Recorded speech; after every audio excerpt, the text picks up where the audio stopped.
hopefully.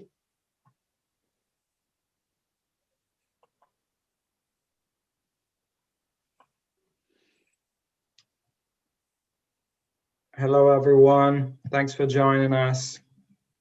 Are we live? We're live on YouTube. We are. And I'm just going to start the recording now here so we don't have to. Okay, awesome. So the only thing that's left. That's, oh. Yeah, are you just hearing? That sounds fine.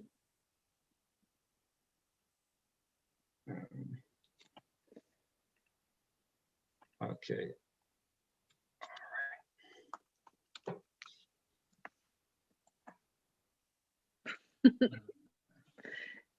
There we go. All right. There we go. Hi, everyone. We'll get started in a little bit. Okay, the presentation is up. We're up and running. Thanks so much for coming, everyone. We'll get started in a few minutes.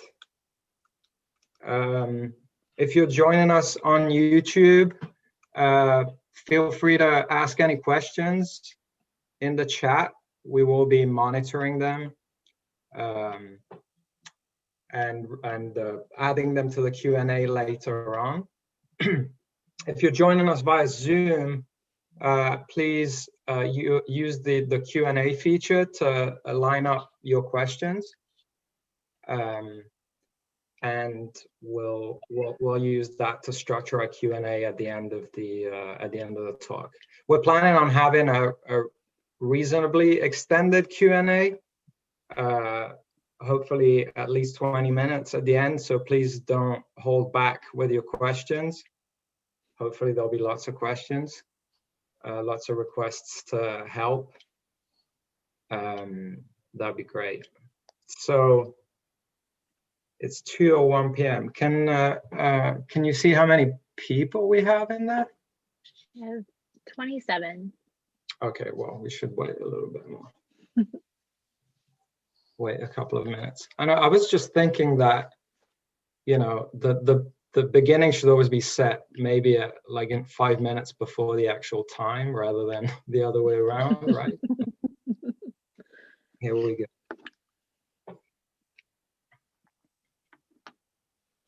So we'll just get started in a few minutes. While we wait, I think we're expecting more or less where most of you are coming from, but if you want to write in the chat where you're coming from, what county in California, if you're coming from California, where from, if you're joining us from outside California. At least almost everyone who registered was from the United States, other than one person from Peru, who I hope joins us today.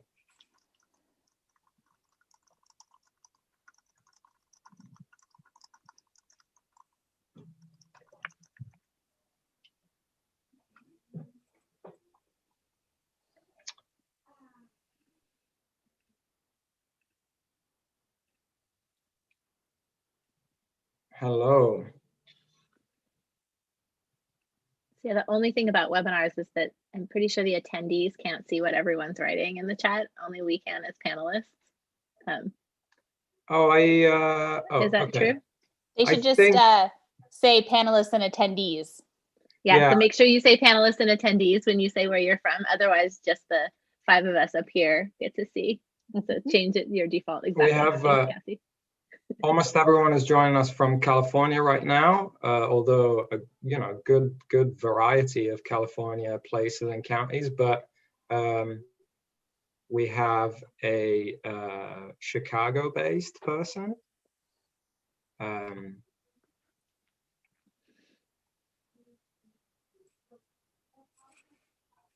We have people on YouTube from New Jersey and New York.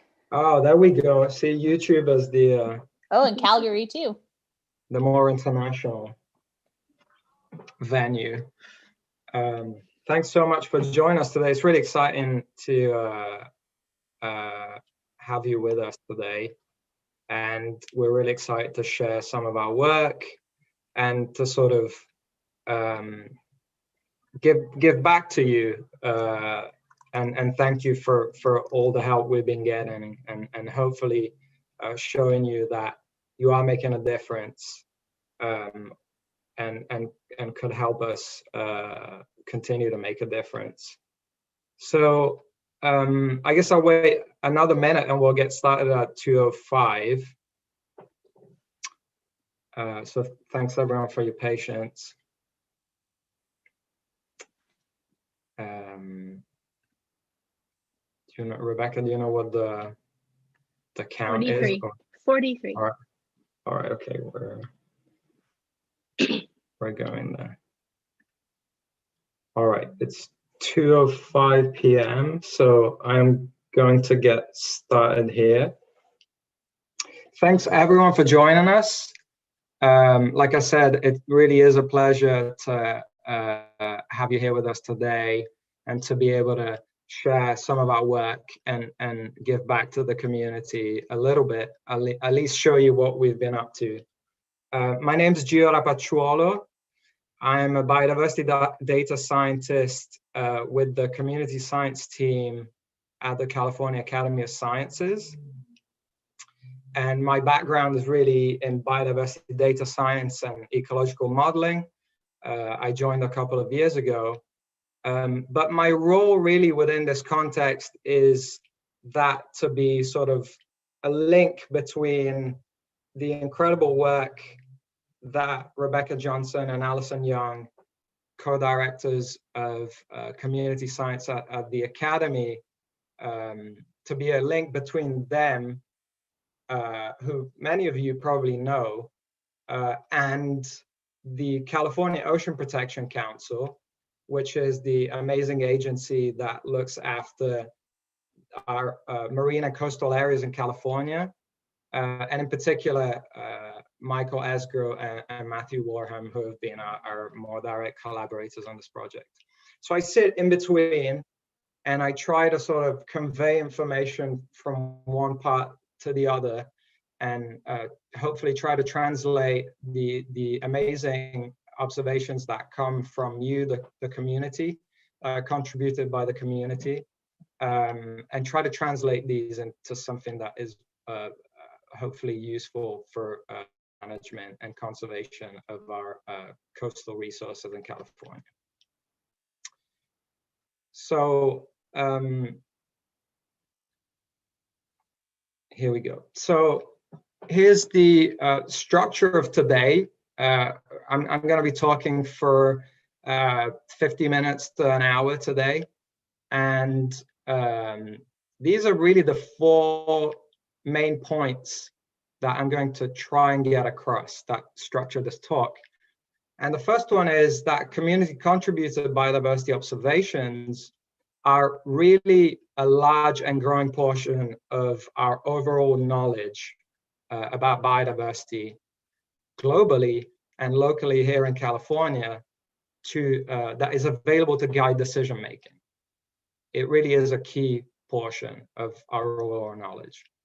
The second point is that, yes, they are challenging to work with. However, they are somewhat messy and lack a lot of structure. So they need a lot of work to be able to put into shape to be more useful.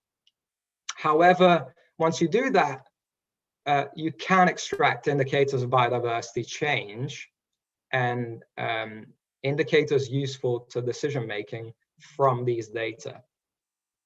And lastly, therefore, we hopefully can show that community contributed observation provides unique strengths. It really has, it's uniquely positioned compared to other biodiversity monitoring sources to address some of today's conservation and management challenges on the California coast. Obviously, today we're talking about the California coast. That's where most of our work lies. But we really think that this is a model that can be exported really globally and certainly elsewhere in the United States. And then we'll end with a Q&A, like I said, hopefully about 20 minutes to half an hour.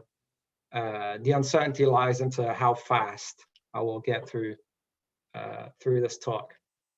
So the very first thing I wanted to do was to just show you a little bit the summary from the questions that those of you who registered to be here on Zoom, that those of you provided. And so have a look at a little bit at the breakdown of audience to give all of us an idea of who is joining, and hopefully it's an accurate enough idea. But as you can see, we have a range of stakeholder groups here on the California coast, and then some of you that are joining from elsewhere maybe are not stakeholders on the coast. But and then at the same time, we have to point out that we really are missing some important stakeholder groups and are not doing as well as we could in reaching everyone. So that is always something that we strive for, is to try and better reach everyone. What is interesting is I asked all of you if you actually used iNaturalist specifically to upload observations onto it. And about 75% of you said yes, but a good 25% of you said no. And what I then did was that I looked at that 25% that said they didn't use iNaturalist and checked how often they self-report being out on the coast observing wildlife, whatever that means to them. And actually a lot of people are out there pretty often, but observing the coast and observing wildlife on the coast, but do not necessarily use iNaturalist or provide observations via it. So there are certainly people that we're not reaching, and certainly people will continue to not reach. But hopefully one of our objectives today is to give you a few more reasons to at least consider joining us on our events and using iNaturalist to provide some useful information. And just quickly here for completeness, those are some of the reasons that people provided for not using iNaturalist, and hopefully we'll address some of those, including not having a real reason to focus using it, and the fact that it can detract from your enjoyment of the outdoors. So that was the little intro done about the audience that we have here today. And once again, I'll remind everyone to please use the Q&A feature to ask your questions and line up your questions for the Q&A at the end. And on YouTube, please also feel free to use the chat to ask your questions. We'll be tracking those. So here we are in the Anthropocene, which is the currently named geological era, which is defined by the pervasive influence of humans on biogeochemical cycles worldwide. And this pervasive influence can be seen in all sorts of places, and particularly in abrupt, almost simultaneous changes in the rates of many socioeconomic and biogeochemical drivers. Many of these drivers apply to the ocean and coastal areas that many of us care about and depend on, including, for example, overfishing and ocean acidification and other drivers. What is the effect of these dynamic and abrupt changes? Well, one of the main effects is that many biological systems globally are likely to be stretched beyond their limits of environmental tolerance. In other words, many species are likely to experience temperatures that they cannot cope with currently. And this is likely to happen globally and for most biological systems. As you can see from this map that looked at these patterns, a lot of tropical areas are likely to see 100% exposure in incipient species to environment beyond current tolerance limits. But if you look at California a little bit, and I know this is a global map and we don't have particularly high resolution, but we are looking at about half the species experiencing environments that they currently cannot cope with here in California. So we're likely to have, we already have highly stressed biological systems, and this is only likely to increase. And our role is really, and the necessity here is really to be able to keep a close eye on these systems and environmental change effects on them, and really monitor the pulse of our ecosystems. So I really like this figure, and I put it up here, and you'll see it repeatedly in this talk as sort of a story map of where we're going. And this figure from the European Biodiversity Observation Network, it really shows the steps involved into translating biodiversity observations into something that is useful for decision making and turns into an actual policy decision. And so I'll be repeatedly pointing out parts of this figure here as I talk about our work on the coast. So let's have a look at the first part of this, which is really the biodiversity data streams. So where are the big biodiversity data that we need to monitor change? When I mean big biodiversity data, I really mean that when we think of biodiversity data, they really occur in three dimensions. The geographical dimension, the temporal dimension, and then the sort of taxonomic biological dimension, which is probably the less obvious one, and really it means to capture the variation in what is biodiversity from genes to ecosystems. Are you talking about many species, or are you talking about a single? And the idea here is that if we really are to keep a pulse on biological systems, we need to be able to have information to cover the entirety of the space, to be able to understand variation widely in geography over time, from minutes, from variation over seasons, from variation year on year, and across taxa, so that we can assess exposure across many different ecosystems and many different species. So where are these crucial data? I'm not going to go over all the sources of biodiversity data today, but I'm just going to focus on the fact that community science today provides actually a really substantial proportion of our biodiversity knowledge currently. If you go, for example, on the Global Biodiversity Information Facility, which is really the globally recognized warehouse, if you will, of biodiversity information, you'll find that community science observations actually provide about 60% of our information, of the sheer number of observations. And about 6 of the 10 top data sets that provide biodiversity information across space, time, and taxonomy are actually community science projects and data sets.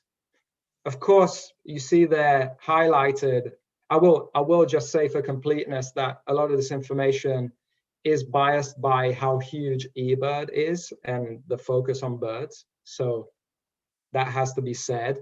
However, it is a huge and substantial amount of information. And you see iNaturalist highlighted there. And iNaturalist, which I know many of you are familiar with and use, is this amazing tool and social network that allows people to share their knowledge and observations of biodiversity with a community and provide data and information of something found somewhere, some biological entity found somewhere at some time. So what are you doing when you provide an observation to iNaturalist?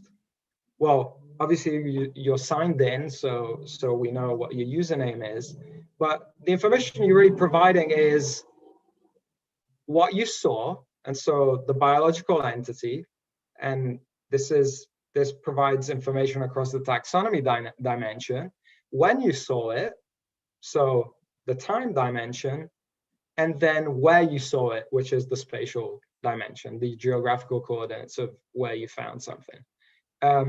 And then obviously iNaturalist is amazing because it asks you to provide evidence of what you saw via a photograph or a soundbite, although that is not required. It is required for it to become a sort of trustworthy piece of information. And for everything that I'll be presenting and that we use, it is required. So we only use information that has evidence. But what you're doing really is providing a point in this three-dimensional space of space, time, and taxonomy. When you look at the points combined that all of you have provided and everyone has provided along the coast, it really is an incredible amount of information. And you can see how these points are filling up our space and helping us monitor what is happening on the coast.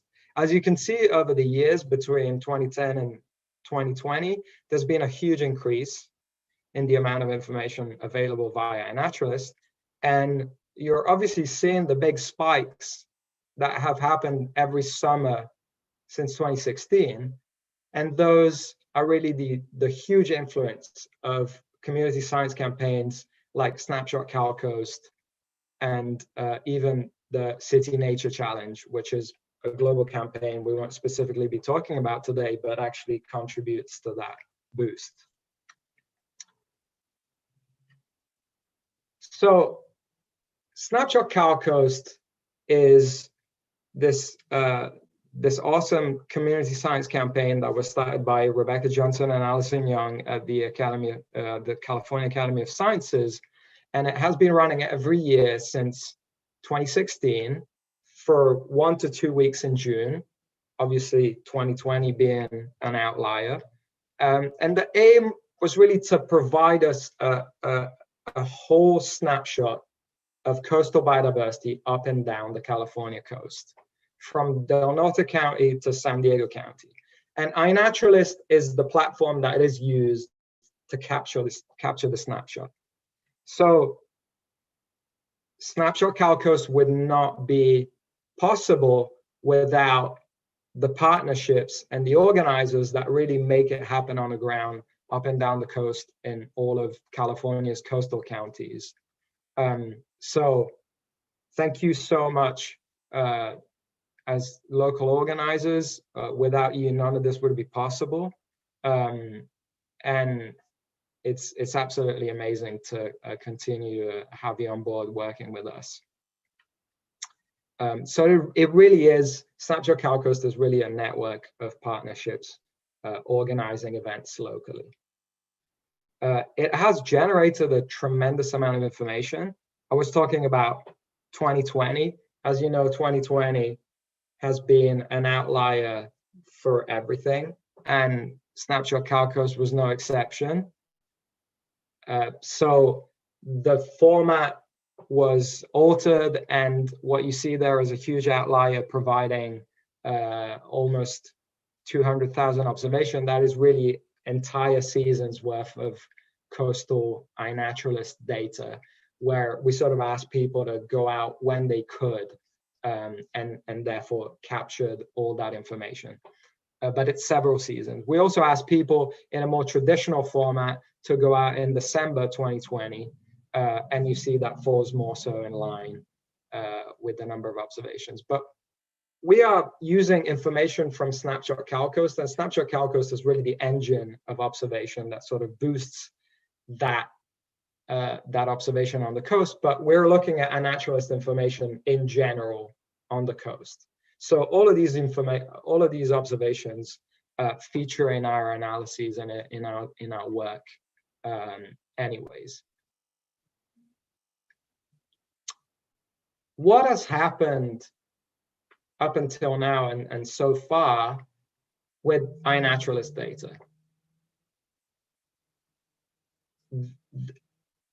Really high number of projects and important projects have already taken advantage of iNaturalist as a resource. And I'll provide some examples here on the coast, but it really is a global phenomenon. You've seen how huge the amount of information is globally. So I'll provide a few examples.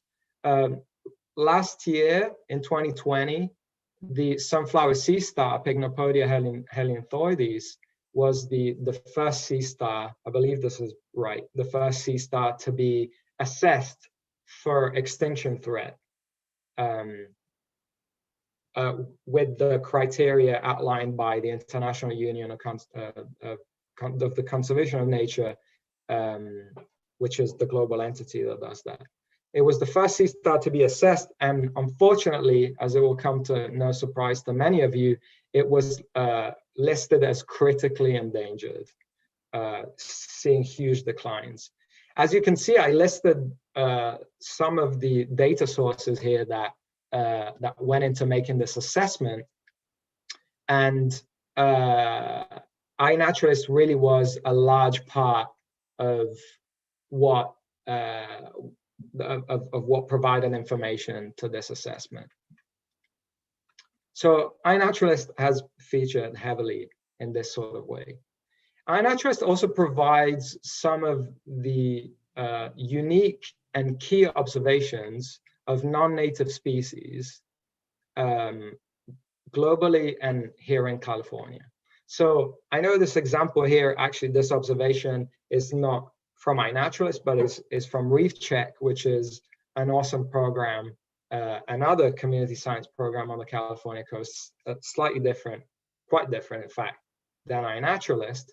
But it's observations like these that provide outliers, so new observations on non-native species in new areas, for example, or just species that have never been seen before in areas.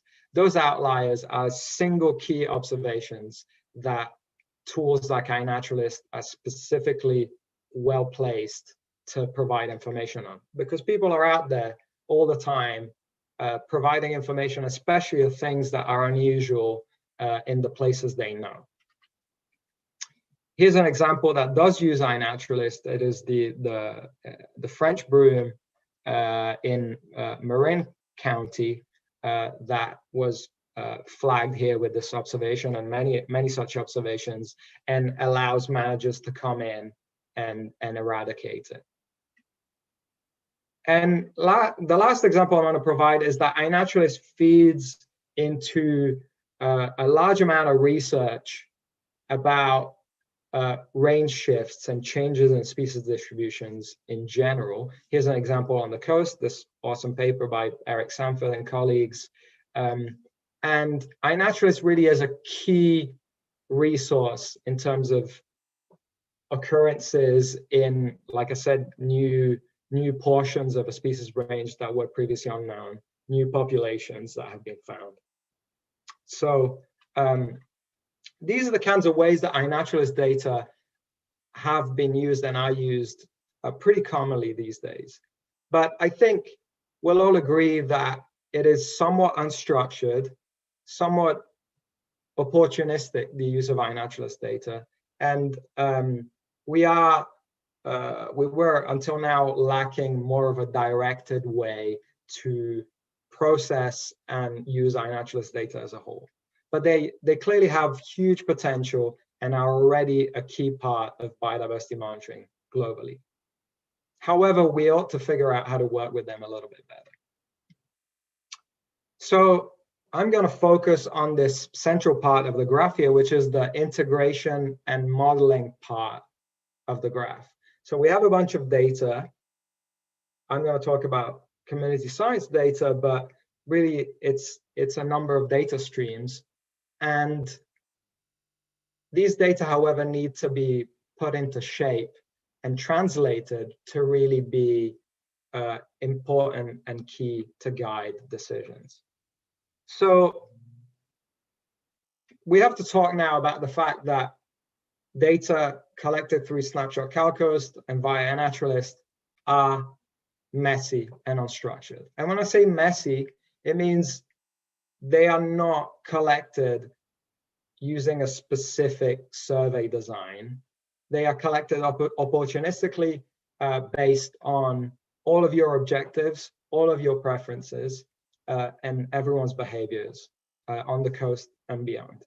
So this figure here shows you that three-dimensional space of space, time, and taxonomy from the point of view of everything that's been collected on the California coast over the last 10 years and all species. And so it's a bit of a hard graph to grasp, but essentially the redder the color of the point, the more observation there is for that three-dimensional point. The key thing here is that colors vary quite a bit from faint red to deep red, which means that the space really isn't being observed in an equal amount. There's a huge variation in geography, huge variation over time, and huge variation in taxonomy. This makes it challenging to look at data at face value and to really extract measures of biodiversity change by looking at data at face value. So how exactly are the data biased? Well, we have uneven coverage in space, and this will come to no surprise to all of you, but there are places across the coast that are observed much more frequently than others. In the map on the left, you'll see a heat map of the density of iNaturalist observations on the coast. The redder an area, the higher the number of observations provided there. And on the left, you see a scatter plot of the quantity of iNaturalist observations. Don't worry, the y-axis is scaled, so this is not the actual number of observations. But let's have a look at the trend here. The trend it is the number of observers, but the trend here in iNaturalist observers follows very closely, as you can imagine, the quantity of access locations across the coast. If an area is easier to access, more observers are likely to provide observations from there. It makes absolute sense, and it comes as no surprise. But it leads to bias. So another thing is the uneven coverage in time. And this is kind of an awesome plot in itself, in that it shows, once again, the numbers on the y-axis are scaled, so don't worry too much about it. But let's look at the trend. The number of observations and observers is actually increasing, and this is exponentially, it's on an exponential scale, is increasing exponentially, which is awesome. People are getting more and more engaged, and they choose to submit more and more observations via iNaturalist, and have been doing so over the last 10 years. However, what that means is that if you just look at those data at face value, everything looks like it's increasing. Case in point, this figure on the left side of the slide here shows that if you just look at the most recorded phyla on the California coast, so that's arthropods, cnidarians, echinoderms, and mollusks, they all look, this is data at face value, they all look like they're doing incredibly well. They're increasing in an exponential way in terms of the sheer quantity of observations on the coast. If you look on the left-hand side here of the slide, you'll see that the number of observations really depends on the number of dedicated observers. And dedicated observers is my own arbitrary definition here of people that have tended to record these phyla recurrently over time. So the more observers choose to observe different phyla, the more those will come up within iNaturalist. This is not indicative of their relative abundance out there in the world. And lastly, not all observers act in the same way. Some observers like to spend some time and provide a ton of observations. Other observers are fully opportunistic, and they'll provide an observation if they think something is particularly interesting or to them or to someone else, but maybe they'll just provide a single observation even in a whole year. And all of this translates into variation across space as well. You'll see here on the map on the left that areas like Pillar Point, for example, and I know many of you oftentimes go to Pillar Point and help us keep a close eye on that area in San Mateo County. It means we have a huge amount of information and an incredibly rich data set in Pillar Point.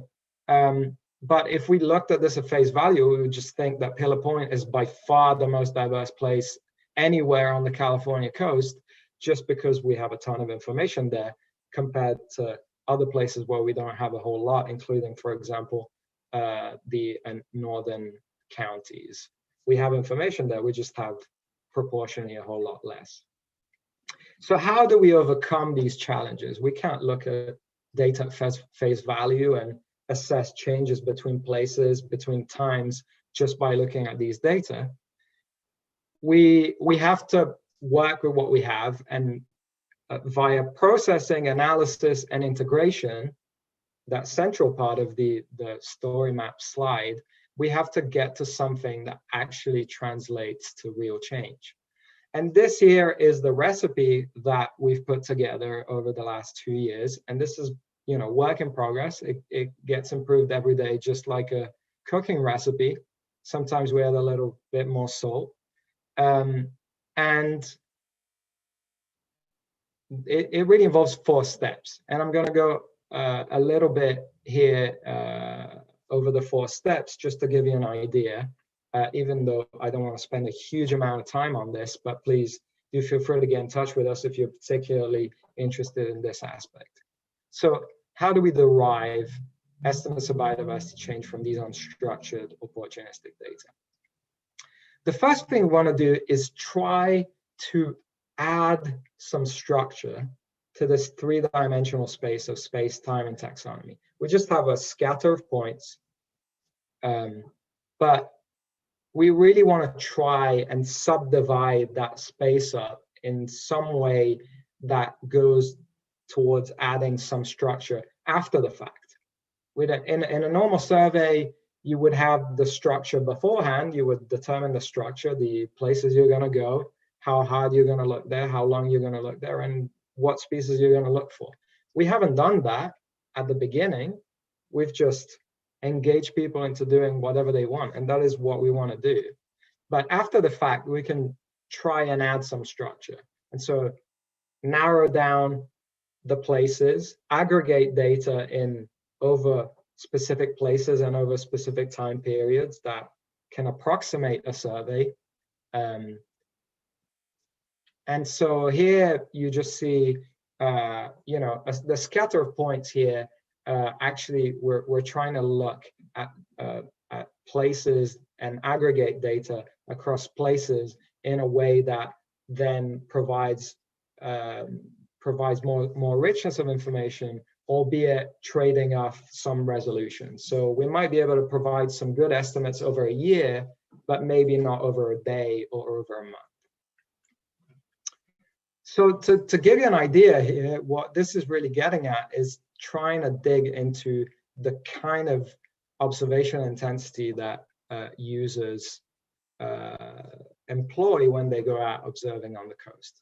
So we have visit A on the left, which is what we call a low intensity observation. It's someone just providing a few observations opportunistically over a fairly over a fairly short distance, and not spending a whole lot of time, just something that we're interested in. And that is absolutely fine. We just have to know that that was the case. And visit B here is a much higher intensity observation where a person covered a higher spatial footprint, spent a longer amount of time, and this resulted in providing a lot more information, a lot more observations of a lot more species. We can capture this information. This is a paper that came out here, wasn't specifically looking at iNaturalist data, but you can use activity and observer behavior to classify the type of observation that people were conducting, so that when we look at the data, we're not putting everything on exactly the same footing. We know that just a few observations over a relatively short space and time, those were more opportunistic. It means they were less likely to capture comprehensively the entire ecosystem, whereas a more comprehensive survey, that was probably more likely to give us a good idea of everything that was there, and therefore we can use closer to face value. The second step is that even if we want to come up with conclusions of a single species, let's think, for example, about Pisaster ocraceus here, the orca sea star, which is dear to a lot of us here in California and on the West Coast. It is incredibly useful and key, in fact, to have a look at information for species that are related in some way to Pisaster. So if I want to look at trends in Pisaster based on iNaturalist data, I'm not just going to get hold of data on Pisaster, I'm going to get hold of data on a whole load of species that tend to be observed together with Pisaster in the same places at the same times, maybe other sea stars, other species that are ecologically related and similar, and those will help us piecing together the story of Pisaster in a way that I'll show you in a second. So what does that mean? It means that when we look at all observations on the coast, we can start telling which species tend to be recorded at the same time in places and by the same users. And those species become really key for each other, because if we know that generally all these 10 species are recorded together, but I can see an instance of where 9 of them were, but the 10th wasn't, then I can start, this is a hint that that 10th species probably was there, but didn't end up being recorded because the observer didn't happen upon it or for whatever reason, right? But it's likely that maybe it was there, at least more likely that it was there than if there were only 2 species observed there that generally are observed together. So what does that mean? That means that if we look at trends over time, these again are the face value patterns. So if I look at the trend over time between 2012 and 2019 for Pisaster ocraceus, you see an upward curve. You just see an increasing amount of observations, which is a symptom of the fact that more and more people are using iNaturalist and submitting observations. However, and equally, if we look at Pisaster ocraceus associated species, and these are the species that you see here closely clustered together with Pisaster, and so they're the species that tend to be recorded in the same places and at the same times. If you look at those combined, that curve is equally just going up. However, what we really want to do to tease apart some signal here is look at the relative proportion of times that Pisaster ended up being recorded when associated species were also being recorded in reasonable quantities. When you look at that, in other words, you divide a curve from the other in this relatively simple way, you end up getting much more of the true ecological signal of what happened to the orca sea star on the West Coast, which is actually a fairly large decline culminating in 2015, 2014, 2015, 2016, and then a more recent recovery. This is, of course, the sea star, the story we would expect given sea star wasting disease, and it's a lot closer to what we would expect. All we did here was to divide the observations of Paysaster by observations of species that tend to be recorded at the same time, all based on iNaturalist information. How is this useful for management? If we start getting relative rates of observation for species that we care about, such as the red abalone, we start being able to understand what's going on with species. Some of you may be surprised if you haven't seen this figure from us, that actually the relative rate of observation of red abalone on iNaturalist is going up. And this is, although red abalone populations are not faring well in California, it is actually an indication that they are finding refuge in the intertidal, where people are observing them more. More observations on iNaturalist come in the intertidal than obviously than in submerged areas, and that means that people are observing it more and more. It's in other words, it's a pattern that shows a movement within the range of red abalone, although it's not indicative of total population numbers. But it's helpful in terms of monitoring. We're understanding patterns for the species. You may be also familiar with the story of the Hopkins rose, this amazing nudibranch here, that people started finding more and more in relative numbers towards the 2015, 2016, which coincided with the warm blob. So the episode of warm sea surface temperature along the coast, as you can see here in the gray curve, that shows the maximum temperature for the corresponding period. That led to the Hopkins rose numbers increasing drastically statewide, and especially in central and northern California, as a result of benefiting from increasing temperatures there. So we can track indicators of temperature change and environmental change. Ultimately, we know that iNaturalist observations by themselves are incomplete, that these biases are sometimes too hard to overcome.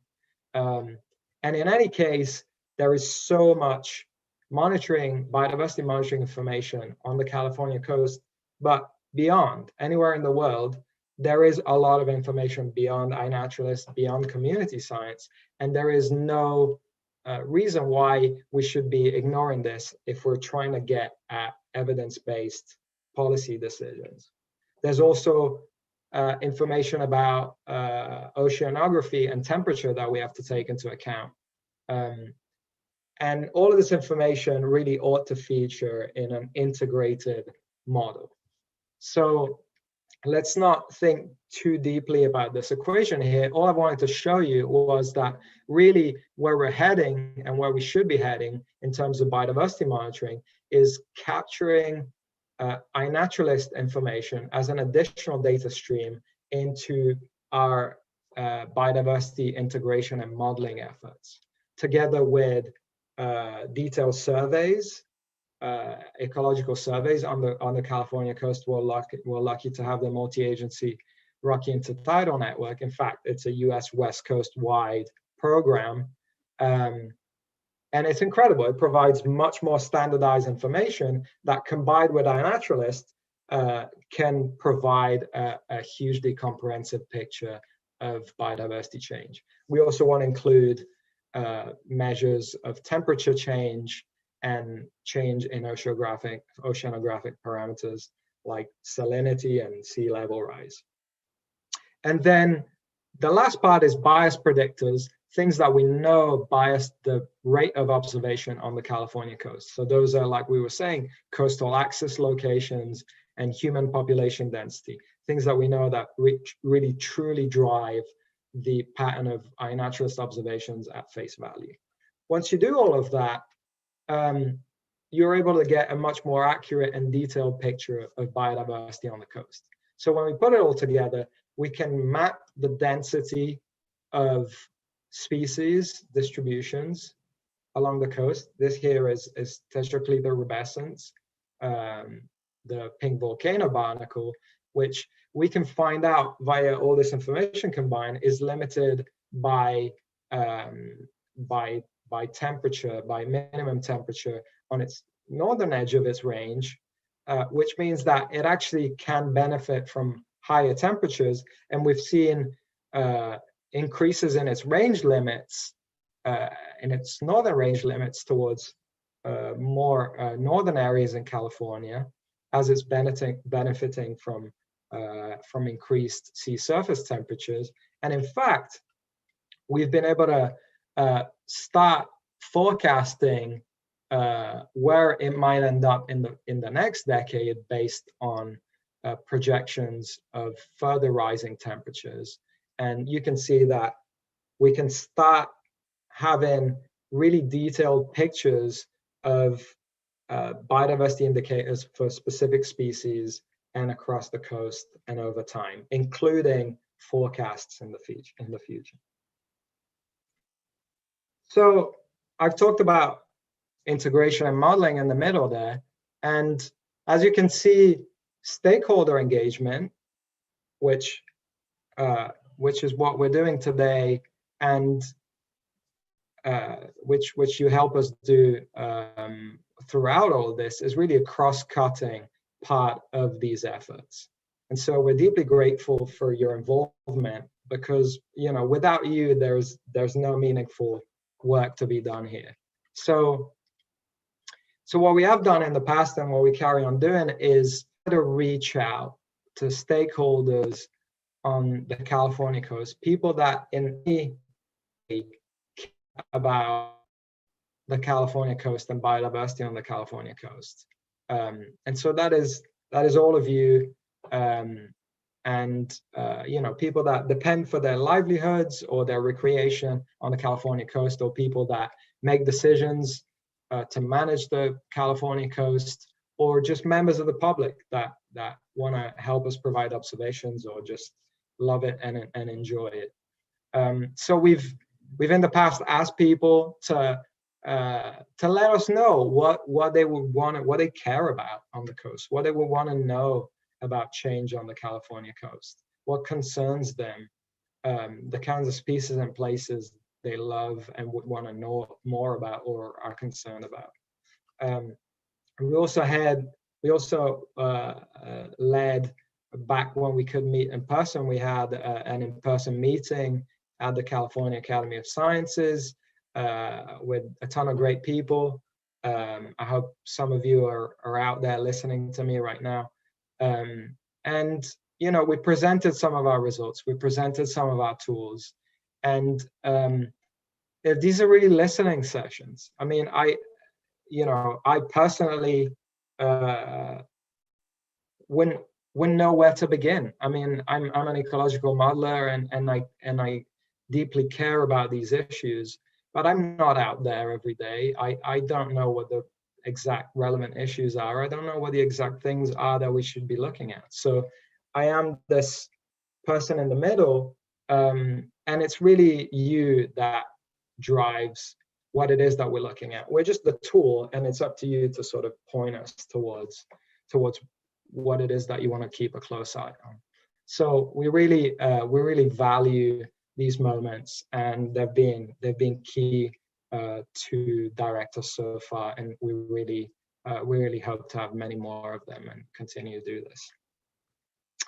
So the last part is, okay, well, we have a tool, we have an observation tool that's fed by community contributed data, but how is this really helpful for mass conservation on the California coast? And so this last part here is really about building capacity to drive descent towards something that is actually useful and addresses the needs, the timely needs of management on the California coast right now. And this is specific to the California coast, and undoubtedly will be based on whatever places it is that you wish to do this kind of work. And so this part here is really a lot more place-based, as well as the stakeholder engagement, obviously. So you may have different stories, but I would say that up until now, the engine and the observation tool, that is a model that can be translated globally, and certainly US-wide or West Coast-wide. So the first thing we did was that we packaged up all these indicators and these models of the environmental drivers of species changes and the trends in species changes over time. We packaged these up and we put them online for people to go have a look at, including managers and whoever needs to have access to this information. So you can go have a look at it, calcoast.dob.bio. You'll find other information about our project as well. And so it's a good resource to find out more a little bit about our work. However, what I would say is what you'll find up there was really the output of our exploration of the first two steps, which were how do we get the data into shape and get some indicators that are really indicative of ecological changes and that actually we can trust and find reliable, and that that go beyond sort of face value iNaturalist information. So we've done that and packaged it up on this website. However, the current iteration of our project, which started towards the end of last year, is to really now focus this engine towards today's management needs on the California coast, and in a way that really plays to the strengths of community contributed information. So what we have started piloting with the help of the Ocean Protection Council, the team is the same, is an early warning and forecasting system for biodiversity change on the California coast. What that means is that we're really now focusing on the key aspects that community contributed observations are really crucial for.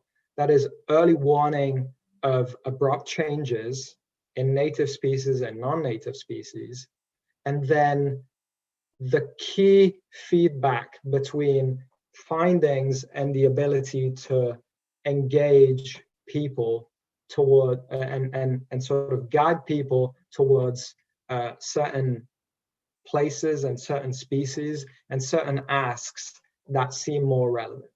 That ability to dynamically do that is actually something that is incredibly hard to do with any other type of biodiversity monitoring. Ecological surveys, standardized ecological surveys, only happen once or twice a year, and rarely can the methods or the asks be updated because they are standardized, and so they're so more set in stone. They have to follow the same protocol, they have to look at the same species in the same places, and are not reactive in a way that community engagement can be. Community engagement is really the best way to react to abrupt dynamic environmental changes and provide early warnings where we might not expect changes. So what does this answer? It answers the need of the Ocean Protection Council, as outlined in their strategic plan to protect California's coast and ocean in the next 5 years, or the next 4 years now. And specifically, two of the objectives outlined in there. The first one is to control and eradicate marine invasive species. And that is really something that, we've mentioned a little bit here, but it's really something where community contributed information and eyes everywhere at all times, that is really probably the only way that we're going to do this, until satellites are able to pick up a single individual of a single species from up above in the skies. The only real way to find early warnings and control species so that it can be invasive species, so that it can be eradicated, is via people providing that information. And the second one is to protect and restore coastal and marine ecosystems, and specifically develop an action plan to address changes in rocky intertidal ecosystems, including habitat loss due to sea level rise and temperature changes as well. So those are two of the key objectives that we're now going to direct this engine towards, the community-powered biodiversity observation engine towards on the California coast. So what we started doing is have a look at the exposure to projected climate change on the coast, and see a little bit where we expect to see some of the most striking changes. Which areas are really going to be stretched more? If you think back about that slide that I showed you about the map of species being exposed to temperature beyond their limits, this is really what we're talking about. We're talking about trying to identify places where biological systems are going to be stretched by projected environmental changes. And so we've started building this tool, and we're hoping to sort of roll it out to you and stakeholders to provide some feedback as to what of these places might be more accessible, might be places that people spend a lot of time in, and therefore realistic targets to keep a really close eye on. But we started looking at exposure to sea level rise and temperature change on the coast to basically, see where we should point this engine. The other thing we started doing from the species point of view is try and understand which species have a particular overlap in a series of desirable features. By desirable features, I mean in terms of a target. And so species that are likely to be highly exposed to changes, they're likely to be stretched by temperature changes, and so perhaps be challenged in terms of their tolerance. They are species whose biology makes them likely to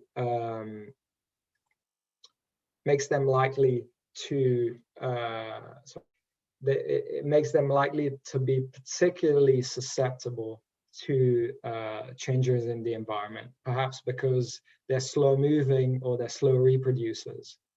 Or in the case of invasive species, they're the opposite. They're fast moving and fast reproducers, and they could spread fast. And so these are really species that ought to be important from the point of view of management and the California Ocean Protection Council, either because they're native species that we care about if we lost them, or because they're non-native species that could become invasive and cause problems economically, or problems in terms of leading to declines in native species.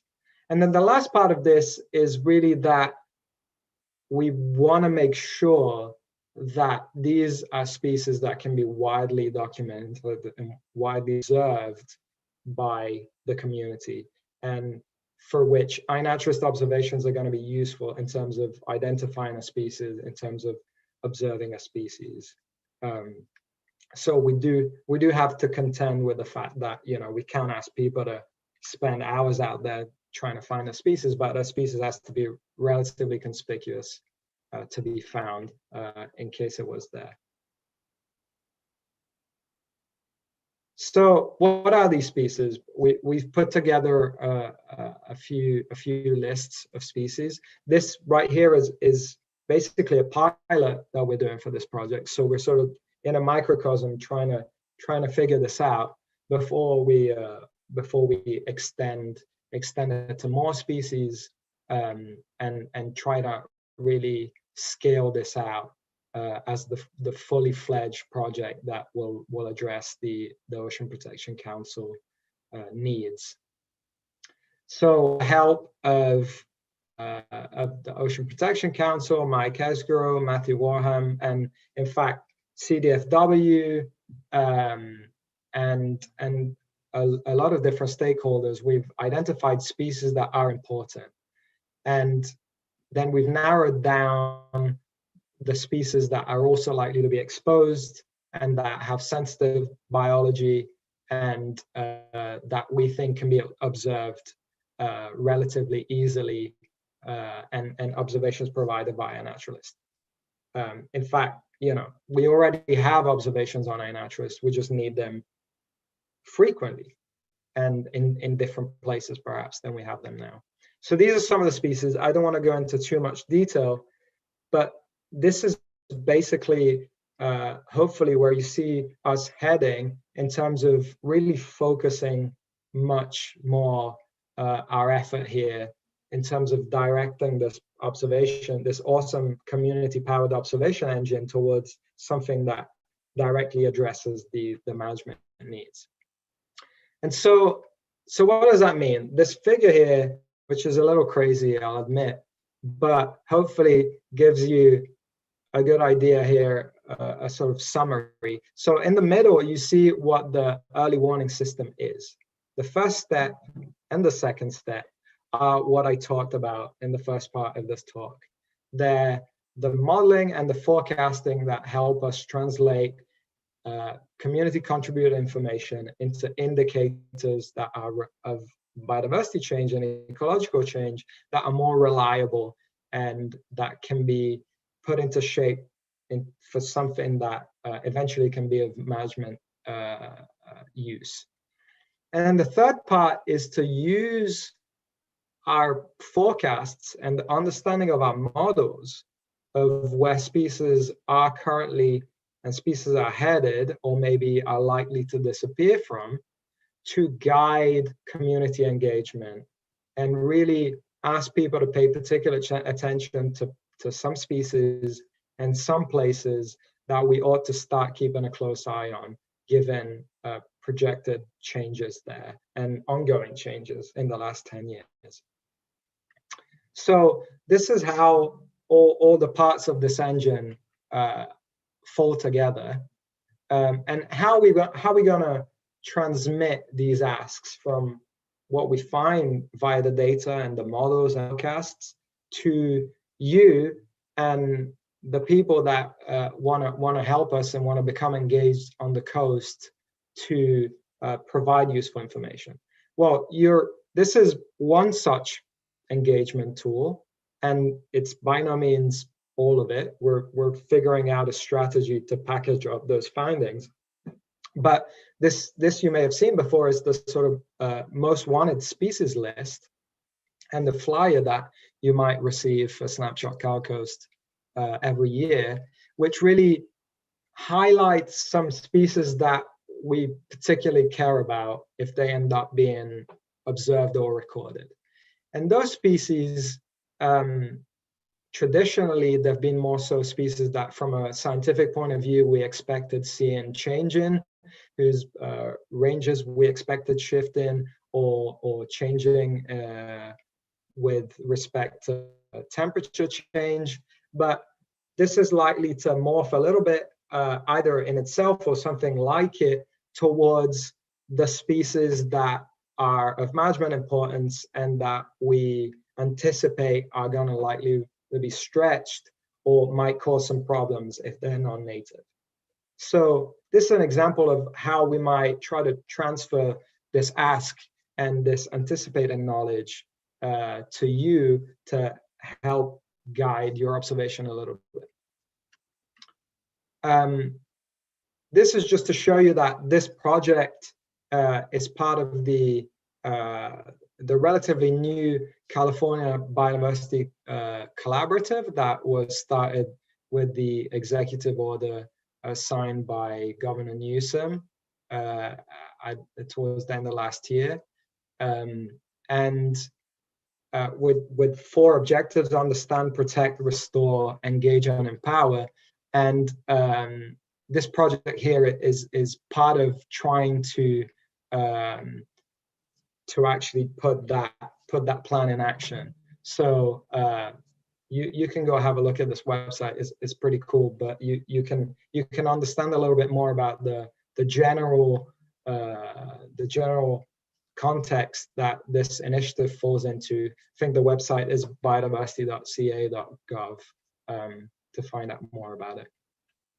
So I know I've talked about the early warning system and how most wanted species lists may change or be developed to transmit the sort of more management relevant asks that are likely to come out of our modeling and forecasting efforts here with respect to important species to keep and places to keep track of. And so I put this slide here to perhaps address some of the questions that I was highlighting at the very beginning, and some of the concerns that some of you have in using iNaturalist. And that is, what type of observer are you, or potential observer are you? If you have a favorite place or species, or you would be relatively happy to provide observations if they were in a place that you go often or for a given species, then, keep track of our early warning systems, sentinel places, and species priorities, which we're hoping to be really communicative about and roll those out soon enough as we get going. And maybe you can adopt one of those places or species and help us keep a particularly close eye on it year round. That means that, if you're happy to make a few observations, but you don't want to make a whole lot, maybe consider uploading an observation if you see one of those species, or if you happen to be going to one of those places that we're flagging. That way you don't have to spend your entire time out in the outdoors using iNaturalist or providing observations, but you will have a chance to help us in the most directed and focused way. Equally, if you're happy with Snapshot Cal Coast as it is, and just want to carry on doing what you're doing, that is absolutely awesome. And in fact, we encourage it, because there are so many more research questions and eventually management relevant questions that will come out of just the general pulse of iNaturalist observation. And if you don't want to do any of it, that's fine too. Most importantly, just, you do you. You do what you think is best, and what you want to carry on doing to enjoy the coast. So that was the last slide. I'm going to Rebecca, I'm going to give you the floor just to let people know what is happening with Snapshot Cal Coast this year. Hopefully I got the dates right. And then we can move on to the Q&A. Yeah, thanks so much, Gio. That was great. I love some of your new slides that I haven't seen before. They're fabulous. So thanks, everyone. Just to kind of heads up to those of you who are organizers for Snapshot and Snapshot participants, we decided on the dates for this year. You hear it here first. This year, Snapshot Cal Coast will be a little later than normal. It'll be June 11th through 30th. The first set of low tides that we usually use for Snapshot Cal Coast, it's Memorial Day weekend, and we feel like that might be a bit of a struggle for folks that manage crowds at beaches, especially this year. So June 11th through 30th, and we will start sending out the regular surveys asking about needs and postcard needs and sticker needs and all of those kinds of things really, really soon. So be on the lookout for that. If you are not on the, if you don't receive information about Snapshot Cal Coast, because you're not an organizer or not on our list, I made a little form. I just put it in the chat. So if you follow that link, you can add your name and email to that form, and I'll make sure that you receive our mailings. So yeah, we're hoping that this year we can have some in-person socially distanced or physically distant events. Allison and I have found out at Pillar Point that, for tide pooling, if you don't necessarily have to meet up with folks, and you can still see people, but you're not really close to each other. So we've done some physically distant events, and we're hoping to do the same this June. So I think that's all I'll say about Snapshot Cal Coast. Just thank you again, of course, for all of our awesome partners and participants who make this research possible, and just working with you makes it all worth it for us.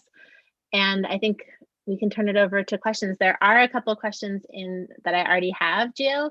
If you have other questions, please put them in the Q&A, and I'll start with this first couple questions. And then after that, if you have others, you can also, oh, I need to fix the form. Let me check the form for 1 sec. But first, let me read this question, and then I'll check it. Thank you.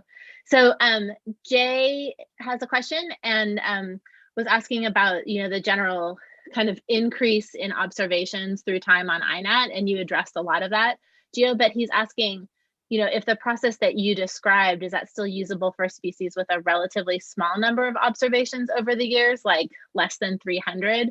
And if not, like, how do you manage to deal with species with not that many observations? Yeah, I mean, that's definitely a challenge in itself. What I would say is less than 300 is totally fine. I would start getting worried when we're talking about 50 or something like that. That was a threshold down. The observations of a species over 10 years starts becoming a bit challenging. But what I will say is, since you're really capturing information from a lot of different species, if you borrow strength across species, that is aiming to get across the sort of low data sample size limit. And so what you're doing in essence, you're trying to find the species that has the observation history most closely related to the perhaps rarer species you're interested in, and use that one to inform as best you can the likely trends for the rarer species you're interested in. So you're trying to tie species observation histories together if one of them is perhaps more conspicuous than the other one, and so it's more likely to be observed, and sort of try and make some inference that way. But clearly, the more data limited you are, the more uncertain your conclusions will be. Unfortunately, there's not that much more we can do about that. Awesome. I just wanted to say, I'm really sorry for having forgotten to put the NAT logo, the San Diego Natural History Museum, on the slide. That is totally on me. I apologize. And of course, you're a key partner, and you will be there next time around. I'm sorry. Awesome. Thanks so much, Gio. So there's another question from David McGuire that's about, generally his organization, Shark Stewards, has been participating in Snapshot Cal Coast and collecting observations intertidally and subtidally. And I think he's just kind of asking, like, how can we grow, especially I think the collection of subtitle data. And so I think that I can maybe answer that. Maybe Allison wants to chime in, or Matt even. We've always struggled with increasing the number of subtitle observations, mostly because folks that dive and do things like reef check or just dive are amazing, but don't always take photos. And if they do take photos, they generally don't necessarily have a workflow to upload them to iNaturalist. And so if those of you that do dive would be interested in having like a brainstorm meeting about best ways to reach out to that community, we'd be happy to set that up. So I'll add that as another question on the outreach form that I send you. I don't know if anyone else has anything else they want to add to that question. I should just add, actually, there is a work in progress together with the MPA Collaborative Network to think about a workflow that would gather still photos from the open ROVs and pipe those into iNaturalist. Of course, there are a few steps there, but that would be maybe a way to increase the number of subtidal observations collected by ROVs, not just divers. Sorry, I didn't mean to put you on the spot there by having you put your video on, but I just thought, you know, for a Q&A, it's probably not. I just wanted to say we have Matthew with us, Matthew Warham. So if you know, thank you so much for being here, Matt, who can speak a little bit more to the management side of this and the California Ocean Protection Council, in case you have more questions about that. Yeah, definitely, guys. Thanks for having me. I just want to shout out big thank you to Gio and the Cal Academy team. This has been an amazing partnership. I know I speak on behalf of all of OPC, Mike Escrow, and the CDFW team. It's been a pleasure, and it's really great to see all the interest that's been garnered with this. And yeah, if anyone has questions, we obviously we're looking for new ways all the time to incorporate community-based science into our management efforts, and this is a big step in the right direction, especially particularly focusing on the MPA network and the 2022 review coming up, how this can be kind of a huge help as we kind of ramp up things towards that. So feel free to ask any questions. I'll be here, answer what I can. Thanks so Allison, much, Matt. do you want to read the YouTube? Thanks, Matt. Allison, do you want to read the YouTube question? Yeah. We've definitely had some questions over on YouTube, some of which we answered in the chat over there. But one question from Maria Dominguez was, if we are training new naturalists and using iNaturalist, what could be asked of them to include or to make the data collected easier to work with in the long run? And so I told her you could probably answer for this particular type of analysis that you're doing, because I'm sure like there's other ways that it could be useful for other questions. Yeah, I always say, and in fact, that the burden shouldn't be on people collecting the data. So the burden is on me to make it useful. Any data is useful data. Having said that, are there things that people could do to make their data more useful? Yeah, there are, no doubt. One thing that we've seen particularly recently with early warning system is that iNaturalist actually allows, for animals at least, to label something as alive or dead, and people, rightly so, tend to submit pictures of shells or evidence of something being alive at some point but not alive at the time of the photo being taken. And so turning that switch between alive or dead, which is something that iNaturalist allows you to do, is a relatively easy way to help us filter those out, or at least keep track of what was alive, what was dead, which does have a huge amount of influence on the patterns coming out at the end of it.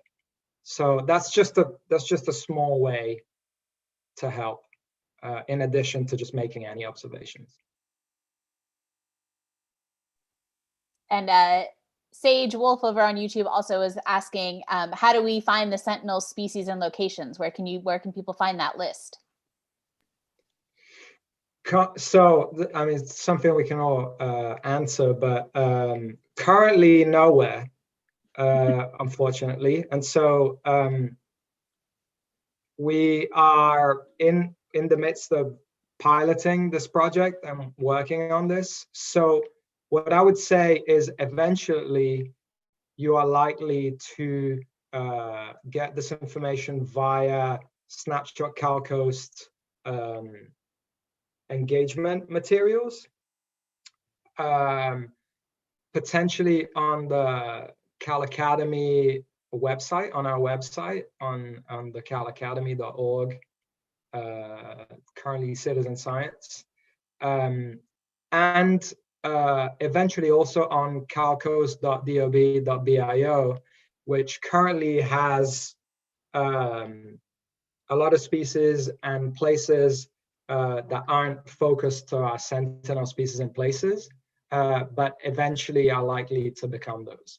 So those are the places I would check, but we'll be sure to let you know exactly what's what when we have it ready to go.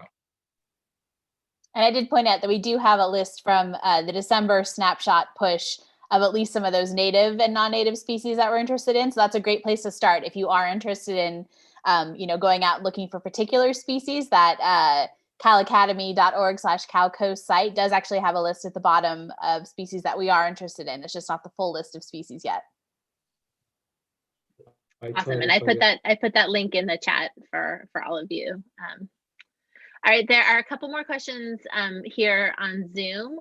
So one is, do you know, Gio, of any go-to resources like how to clean up iNaturalist or community science data, like in a way you described, for non-data scientists, like a resource for how to do some of the things that you talked about today?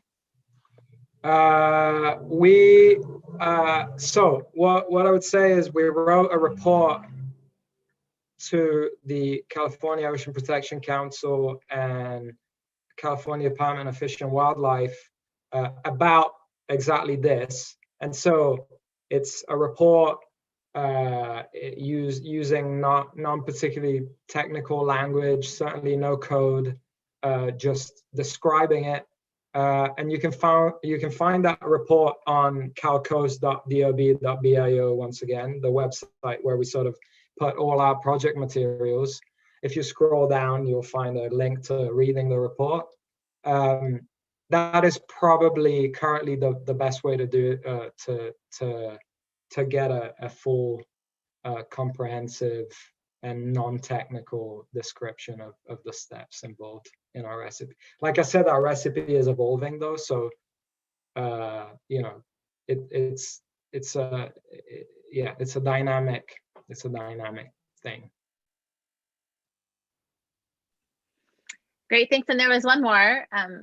So Jenny asks, this has been a really great presentation of observations that are made on the macro scale, which is of course the scale which the public does most of their observations. Thanks so much. Can you talk a little bit about the contribution of observations made on the micro scale? So like weekly observations from phytoplankton net tows, in which a single sample, might have many genera of phytoplankton are observed and could be reported. Like how could those be useful? I mean, I guess she's kind of asking like, what do you think? Should we be uploading them? I know some people do upload plankton observations to iNat, but it's just whether or not we could imagine or envision using those. Yeah, I think it's something we haven't really thought about or envisaged because currently it's not a rich stream of information on iNaturalist. And certainly not something we encourage in any of our programs. Having said that, clearly, can I see value in doing that? Absolutely, for sure. What I would say is, at least currently, the programs and the events we're talking about and the type of work that I've outlined really are aimed at the macro scale, and that's really where the strength of community contributed data is in trying to fill up as much as possible of that sort of space-time taxonomy space. And so I think that is where the strength lies and will continue to lie. Because at the micro scale, you definitely benefit a lot more from a more standardized survey design. And so I think that's where the strengths lie, definitely the macro scale, but cannot hurt uploading it and seeing what happens. All right, there's one last question from Frederick. I think Allison actually might be the best person to answer this question about, is there a way to normalize, or how are iNat observations normalized after taxon changes, especially when there are complex splits and or merges? So I think the question is like, does that go backwards enough, or to make sure that we don't miss anything? And how does that work on iNat? Yeah, it totally depends on what the change is. If it's just based on geography, iNat can do that automatically, assign, if there was one species that's now split into two by geography, it's really easy to make that change on iNat, because iNat can automatically say, okay, anything found that was this species in this location is now this species. It's harder when it's not based on location, or based on location and morphology, or things like that, things that are more based on morphology. Basically, iNat, when a split happens or taxon change happens and it's not easily resolved that way, it basically marks it as an inactive taxon and like puts all those observations generally back into that needs ID pool most of the time. And in which case it just takes people going back and looking at them again and trying to assign a new species to them if needed. But yeah, it totally depends on what the split is, how easy it is to go back and make those changes on iNat.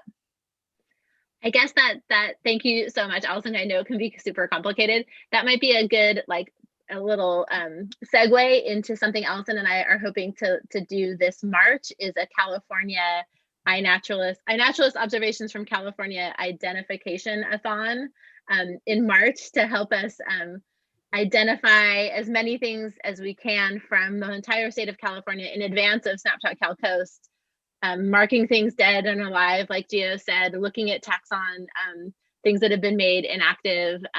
So in advance of Snapshot Cal Coast and City Nature Challenge. So those of you who are big iNat identifiers or want to be, stay tuned, and we'll make sure to let everyone who's either signed up on this list or is on our regular snapshot list or just on iNat in general, we'll make sure to spread the word.